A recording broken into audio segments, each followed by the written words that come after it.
Hello and welcome everybody on NVDA Stock. Today, let's start step by step with easy price predictions and technical analysis. So if you are new to this video, don't forget to watch this video and subscribe.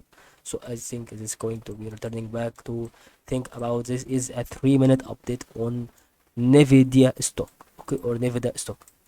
And this will give us such a great thing about what would happen since it started on this level on 13 October and we started to see the 1 month update here, and that was good to see for NVIDIA stock to increase a lot and a lot since it was on this level. It's about 110 USD. Here is going to be about 165 USD, so the difference could be 55 USD increase in value, and the NVIDIA stock will be having such another increase and then slight decrease. Maybe it would continue to decrease the same period that it has increased here.